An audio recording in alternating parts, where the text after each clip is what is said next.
Comment fonctionne la rigidité cadavérique? Est-ce qu'un corps peut vraiment ressembler à une statue? Est-ce que c'est la même chose pour tout le monde et dans toutes les circonstances? Eh bien, c'est ce que vous saurez à la fin de cette vidéo.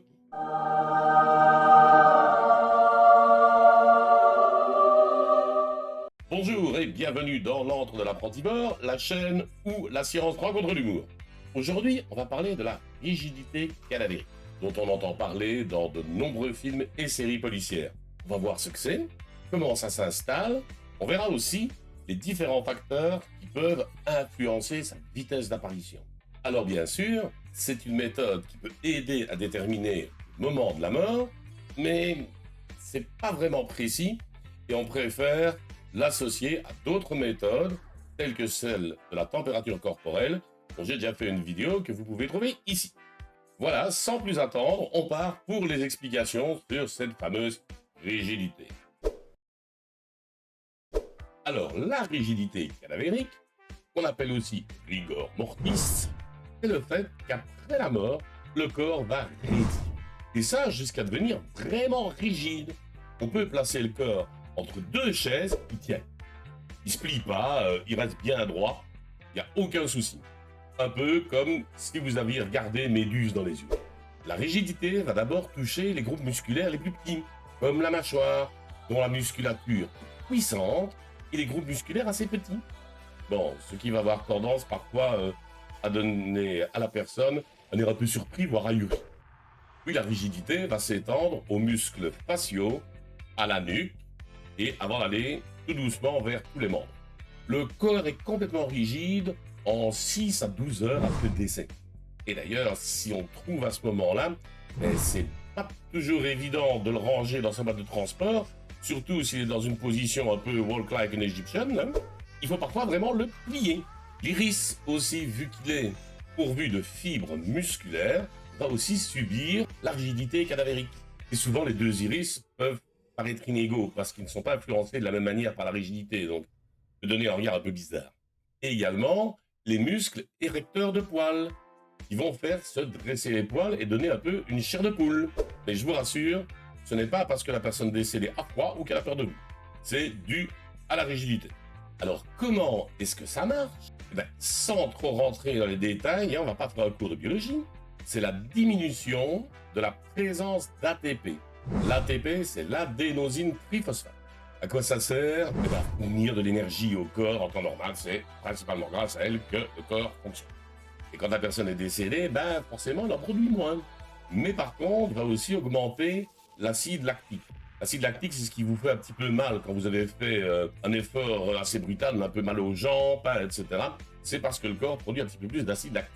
Et comme il n'est plus évacué quand la personne est décédée, cet acide lactique va augmenter. Donc, diminution d'ATP, augmentation d'acide lactique, ça va créer une réaction qui va avoir tendance donc à figer les muscles.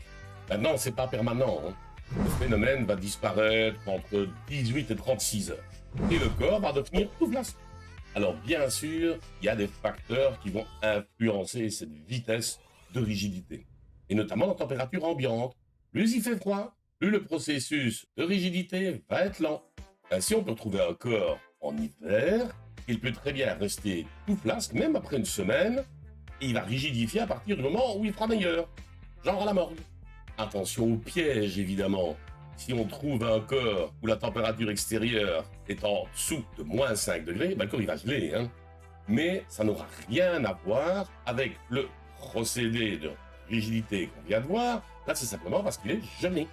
Et à l'opposé, un été bien chaud ou un climat tropical va accélérer la vitesse de rigidité. Ça peut même aller jusqu'à être tout rigide dans l'heure. Alors, petite remarque, à température vraiment élevée, genre en incendie, les protéines vont coaguler, ce qui va donner à la personne une posture un peu de boxeur ou de pugiliste. Vous avez sans doute déjà vu ça, que beaucoup de victimes de l'incendie sont toutes recroquevillées. C'est parce que les membres, aux coudes, poignets, les doigts, vont fléchir, ils vont complètement se recroqueviller pour donner un peu cette forme de boxeur. Et ça, c'est dû à la rétraction des muscles fléchisseurs, qui sont plus massifs que les muscles extenseurs. Comme ils sont plus forts, hop, tout se recroqueville.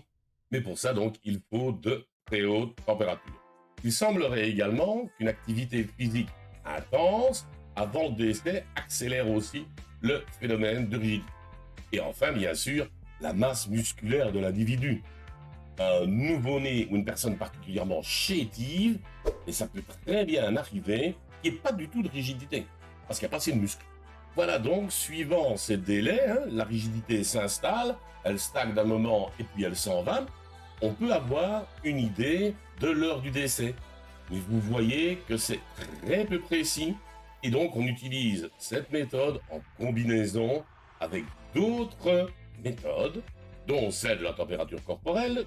Vous pouvez voir le lien dans la description, et ceci afin d'avoir une idée plus précise du moment du décès. Voilà, maintenant vous avez une idée de ce qu'est la rigidité cadavérique, comment elle s'installe, en combien de temps, etc. Si cette vidéo vous a plu, n'hésitez pas à laisser un pouce bleu. Si vous avez des questions ou des remarques, vous pouvez les laisser en commentaire et j'y répondrai le plus vite possible. Et bien sûr, pour en savoir toujours plus sur des sujets dont on parle très souvent, mais sans toujours bien s'y connaître, n'hésitez pas à vous abonner car je publie de nouvelles infos toutes les semaines. Au revoir, à bientôt, ciao!